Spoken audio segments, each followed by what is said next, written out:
Imagine the cold, sterile, and decaying corridors of Sevastopol Station.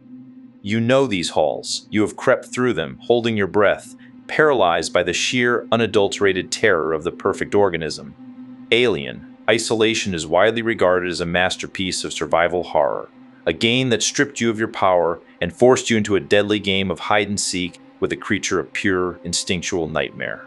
The Xenomorph was an apex hunter, a beast driven by a relentless biological imperative to kill. But what if we changed the rules of the hunt? What if the creature hunting you was not a beast of instinct, but a being of immense intellect? What if the monster in the vents didn't just want to kill you, but wanted to study you, test you, and break your mind before it ever touched your body? Imagine a survival horror game built on the flawless foundation of Alien, Isolation, but the Xenomorph is gone. In its place, roaming the flickering, claustrophobic corridors of a dying space station, is a Yautja, the Predator. Today, we are going to dive into the absolute, suffocating dread of what this game would look like, how it would play, and why replacing a biological killing machine with a technologically advanced, sadistic hunter would create an experience far more terrifying than anything we have ever played. To understand the terror of this concept, we first have to understand the fundamental difference between surviving an animal and surviving a hunter. The Xenomorph in Alien, Isolation was scary because it was unpredictable and relentless. It heard your footsteps, it investigated noises, and it dropped from the ceiling when you least expected it. But at the end of the day, it was an animal. You could distract it with a flare. You could scare it away with a burst of fire. It reacted to the environment, but reaction belongs to prey, and the predator masters its domain. Picture yourself in the early hours of this game. You are an engineer or a scavenger trapped on a sprawling, abandoned deep space colony. The power is failing. The emergency lights cast long, jagged shadows across the bulkheads. You hear a sound. The heavy, metallic thud of the Xenomorph in the vents would be a mercy. This is something far worse. It is a low, guttural, rhythmic clicking. It echoes down the hallway, bouncing off the steel walls, making it utterly impossible to pinpoint the source. The sound alone is a psychological weapon. The Yautja could remain silent. Instead, it announces the start of the hunt. In Alien, Isolation, your primary method of survival was hiding. You slipped under desks, you crawled through air ducts, and, most famously, you hid inside metal lockers. The locker was your sanctuary. You would press yourself against the cold steel backboard, peering through the tiny metal slats, holding your breath as the Xenomorph stalked past. You were safe as long as you were quiet. If the antagonist is a predator, the illusion of safety is entirely shattered. Lockers become metal coffins, their protection stripped away. Imagine sliding into a locker as you hear the heavy, booted footsteps of the Yautja approaching. You hold your breath. You lean back. You wait for it to walk past. But the footsteps stop right outside the door. Through the slats, you do not see a towering black carapace. You see nothing. Just the empty hallway. But the air itself seems to be shimmering, distorting the light like heat rising off asphalt on a summer day. Then, you hear a mechanical hiss. The predator is cycling its vision modes. It switches to thermal vision. The cold metal of the locker means absolutely nothing to it. Through the Yautja's biomask, the locker is a dark, dead blue. But inside that locker, your terrified, adrenaline-fueled body is a glowing, pulsing beacon of crimson, yellow, and white. It can see your heart racing. It can see the heat of your breath fogging the air. It knows exactly where you are. But it does not rip the door off immediately. That would be too easy. Instead, a massive, armored hand materializes out of thin air, resting on the locker door. You hear the slow, agonizing screech of metal as it drags its wrist blades down the front of the locker, leaving sparks and deep gouges just inches from your face. It is playing with you. It wants you to feel the absolute peak of terror before it decides whether you are worth killing now or if it should let you run, just so it can hunt you again. This level of intelligent sadism forces you to abandon static hiding spots. Constant movement becomes essential, utilizing the environment to mask your heat signature. You would need to find leaking coolant pipes, cryogenic storage rooms, or areas venting freezing oxygen just to obscure your body heat from its thermal vision. The environment itself becomes a puzzle you must solve while under extreme duress. Let us talk about your lifeline. In Alien Isolation, the motion tracker was your most trusted friend and your worst enemy. It gave you crucial information, but its loud, rhythmic beeping could give away your position. It tracked movement, providing a clear green dot on a grainy screen. Against a predator, your motion tracker is a tool of paranoia. The Yautja is equipped with a cloaking device. This technology bends light, rendering the hunter practically invisible to the naked eye. But in a video game setting, this cloaking field would emit an electromagnetic signature, a subtle radiation that interferes with human technology. When you pull out your motion tracker, you do not see a clear, distinct green dot approaching you. Instead, as the predator gets closer, your screen begins to fill with static. The tracking grid distorts. The beeps become erratic, glitching out in a chaotic rhythm that tells you one thing: the interference is intensifying, even if the exact threat location stays hidden. You find yourself staring down a long, dark corridor. The lights are flickering. Your tracker is screaming with static, the screen tearing and glitching. You squint into the gloom. Is that shadow moving? Is the air rippling over by the doorway, or is it just a leaking steam pipe? The paranoia would be suffocating. You are forced to rely on your own flawed human senses. The acrid smell of burnt metal, the subtle shifting of light, the dreaded clicking sound, rather than a piece of technology. The true terror of the predator lies in its arsenal, specifically its psychological weapons. The Yautja, among other things, is a mimic. It records the voices of its victims and uses them to lure new prey. Imagine the psychological torment of this mechanic in a survival horror setting. You are low on health, your flashlight battery is dying, and you are desperately crawling through a dark ventilation shaft. All of a sudden, you hear a voice coming from the room ahead. It is the voice of a survivor you met earlier in the game, a friendly NPC who gave you a medkit and promised to meet you at the shuttle bay. The voice is crying out for help. "Please, is anyone there? My leg is pinned. I can't move." Your instinct is to help. You creep to the edge of the vent and look through the grate into the dimly lit room. You don't see the survivor. You only see a bloody piece of their clothing left in the center of the floor, illuminated by a single flickering overhead light. And then the voice plays again. But this time, it is different.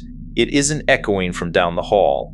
It is coming from directly above you, inside the vent. The pitch is slightly off. There's a strange metallic distortion beneath the human words. It is a recording. You slowly look up in the cramped, pitch-black space of the air duct, and out of the darkness, 3 glowing red dots illuminate your face in a perfect triangle, the plasma caster. This is where the dread peaks. The Xenomorph killed you with teeth and tail.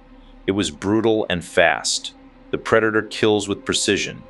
The plasma caster is the ultimate execution tool. In terms of gameplay, the moment you see those 3 red dots appear on your chest or on the wall beside you, your heart will stop. It is the universal laser sight of death.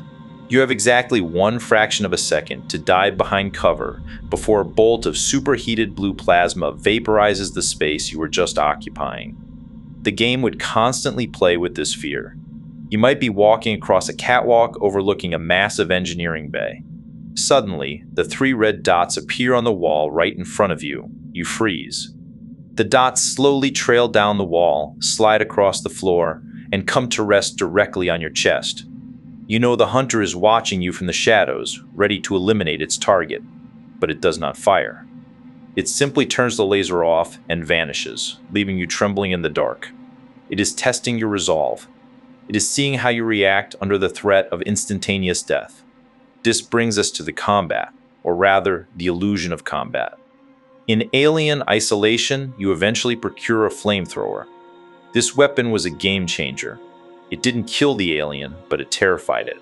Fire was the one thing the beast respected, allowing you to carve out brief moments of safety. If you point a flamethrower at a predator, you are not scaring it, you are insulting it. Or worse, you are challenging it.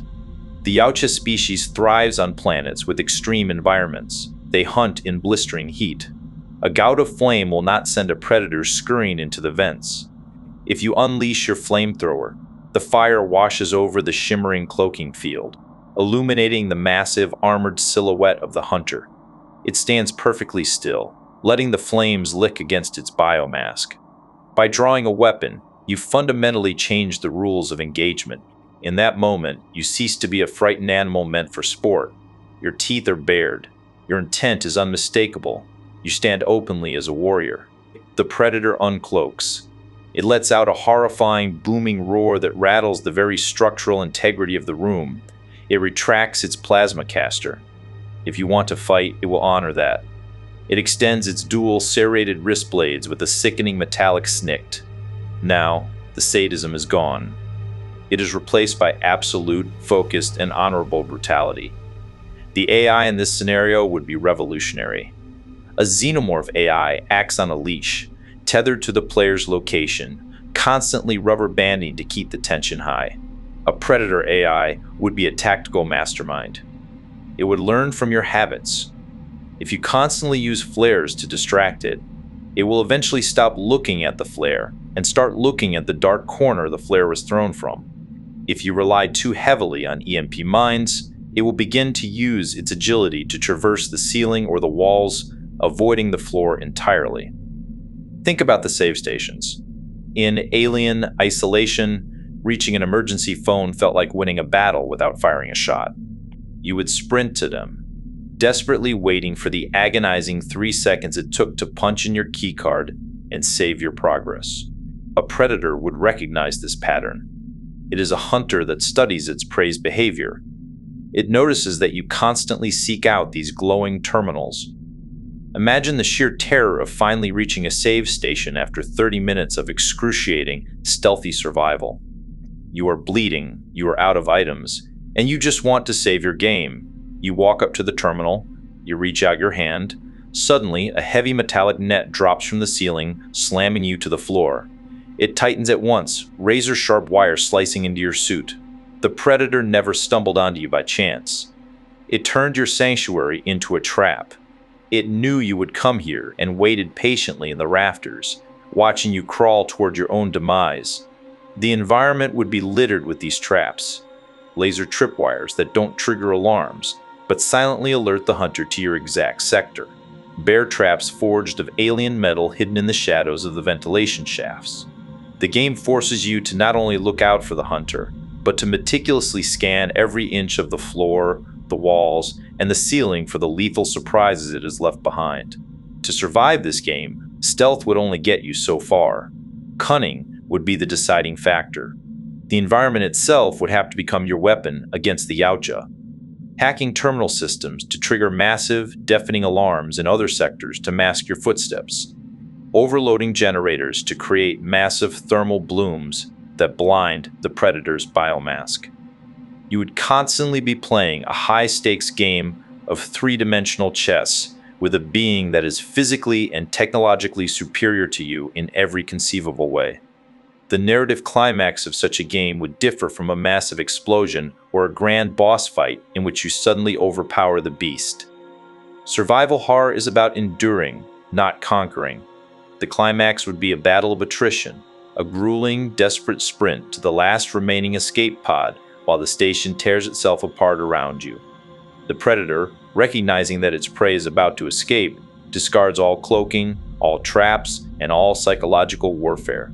The final act becomes a terrifying, relentless pursuit. You are sprinting down a hallway bathed in the flashing red light of an imminent reactor core meltdown. The sirens are blaring. Behind you, you hear the heavy, thundering footsteps of an 8-foot-tall alien warrior charging at a dead sprint. You throw an explosive barrel in its path. It vaults directly over the flames without breaking stride. You seal heavy blast doors behind you. You hear the shrieking tear of metal as it uses its incredibly advanced weaponry to literally rip the doors open seconds later. You finally reach the escape pod. You slam your hand on the activation switch. The glass door slides shut. You collapse into the seat, gasping for air, shaking uncontrollably. You look out the reinforced glass window of the pod door into the burning hallway. The predator stands there. It does not smash its fists against the glass in mindless rage like a wild animal. It simply stands tall amidst the smoke and the fire. It slowly reaches up to its face and breaks the seal on its biomask. With a hiss of pressurized gas, it pulls the helmet off, revealing its true, horrifying face to you for the very first time. The mandibles click and flare. The deep-set reptilian eyes lock onto yours. It does not roar. It simply stares at you as your escape pod violently ejects into the cold vacuum of space. You survived. But the look in its eyes communicates a terrifying, unspoken truth. You did not win. You simply earned the right to live. You are a trophy that got away, and the Yautja have very long memories. This is why a survival horror game with the predator would fundamentally break the mold. It removes the comforting barrier of dealing with a feral beast and replaces it with the chilling intimacy of a calculating intelligence. Every shadow becomes a threat. Every sound becomes a weapon. Every piece of technology you rely on becomes a liability. The game would terrify you by making you feel completely, utterly, and hopelessly outmatched. The dread of being alone would curdle into something colder and more humiliating. The knowledge that your fear is part of the design, that you are the featured quarry in a carefully choreographed hunt. It is a terrifying concept, a grueling, nerve-shredding experience that would redefine the survival horror genre. Because in space, no one can hear you scream. But in the jungle of a dying space station, the hunter can hear everything. And it is waiting